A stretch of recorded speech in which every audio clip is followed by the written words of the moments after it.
Hi and welcome to another video.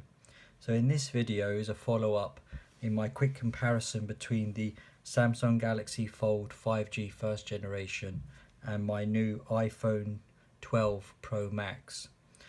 So as I was saying in my previous video, this is the first time within 5 years that I've actually changed from owning an Android phone, say it be the Samsung, OnePlus, Huawei, Honor, and quite a few different brands that I've tried over the years. So this is 5 years actually going to the iPhone.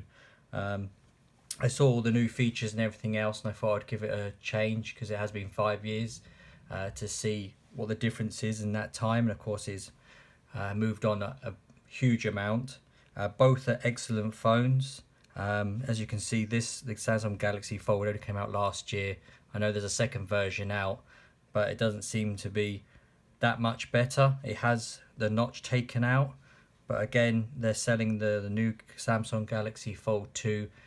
This one comes standard with the 512 gigabytes of storage and 12 gigabytes of RAM, and I think it was the Snapdragon 855. The new one has of course a bit faster processor, and as I said, the notch has gone. But again, this one has multiple cameras here, so they're always upgrading, and you can get 4K video from there.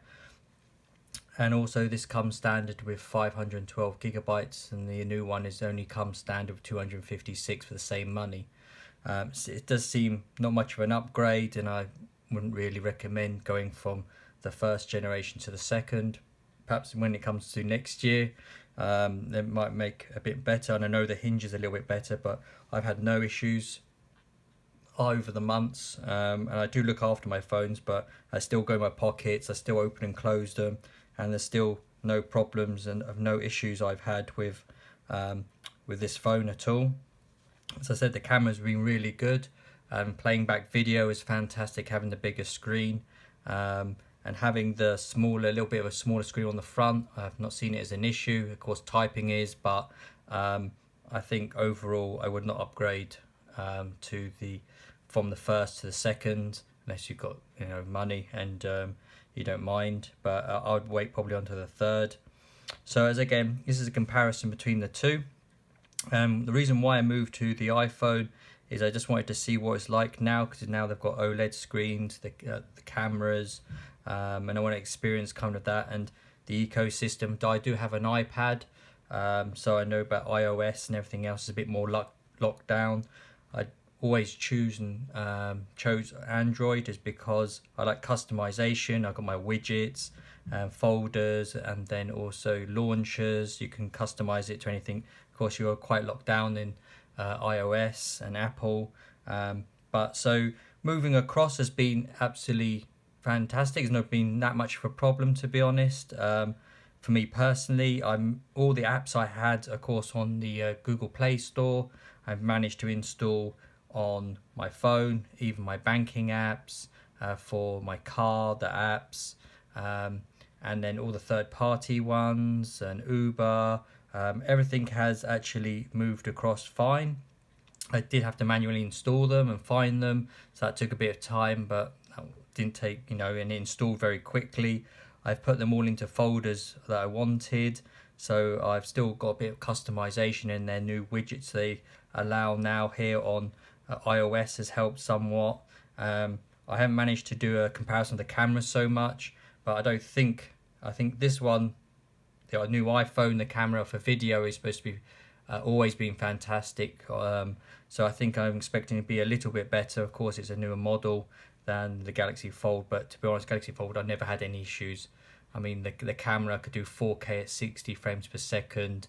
It had 3 cameras on the back as their main cameras. As you can see here, you had the two 12 megapixels and the 16 megapixel ultra wide. And as I said, I never had any issues. And Samsung's been really good with this phone. The monthly updates that are coming out with security patches and everything. So I think it's been more updates than iOS. that are actually coming out, and then also they're adding features, not just security updates from Samsung. So that's really impressive. Both can do HDR10, so I think it's only Dolby Vision and the new LiDAR, and I'm looking to see about what the new lens is on the Pro Max for stabilization.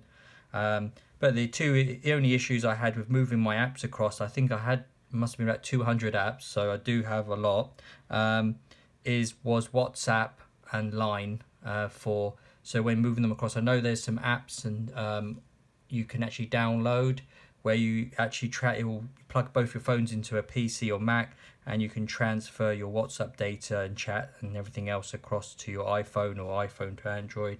I chose not to. At the end of the day, I just wanted to literally start afresh on the iPhone.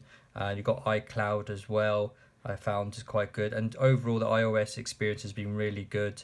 I have missed some of the customization I used on this phone, and also of course having the biggest screen when watching YouTube and things like that. But my overall experience of moving across has been really good. I've had no issues, and I'm actually looking forward to using the iOS phone. And as I said, this one is the 256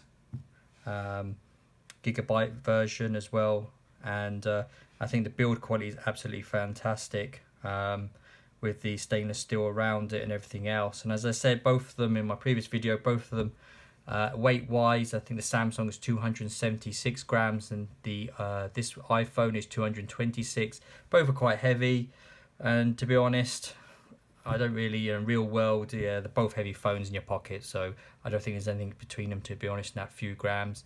I've used my Wi-Fi AX router that I have. Both have managed to connect at 1200 megabytes on connection I've seen on the router. Most are getting download. I've got a gigabit fiber internet, and I'm getting each of them around about 680, 700 download. So both of them have been connecting to it fine. I haven't tried out 5G because we don't have it in our area. As I said, both of them, the processors and everything else, the Snapdragon 855, I know it's an old processor now, but to be honest, this one has been just as fast with games and launching everything, recording video, and I've had no issues. And I know this one, the iPhone, has a new A14 Bionic chip, and it's supposed to have all the bells and whistles. But to be honest, I've been more than happy with this, and I think this would last at least another few years. But of course, now I've got this one here, I'm going to give it a try, and then I'll do some more follow-up videos as well once we've decided here which one, if I'm going to stick with the iPhone long term. But so far, as I said, the experience moving across has been fantastic, easy, except for WhatsApp, and you can get programs to transfer that data if you want to. And yeah, so my overall experience moving from Android to iOS has been straightforward enough. SIM card in, and everything's not been any issues. Okay, so if you have any questions, just let us know, and I'll try and answer them as much as I can. Thanks for watching, and please like and subscribe.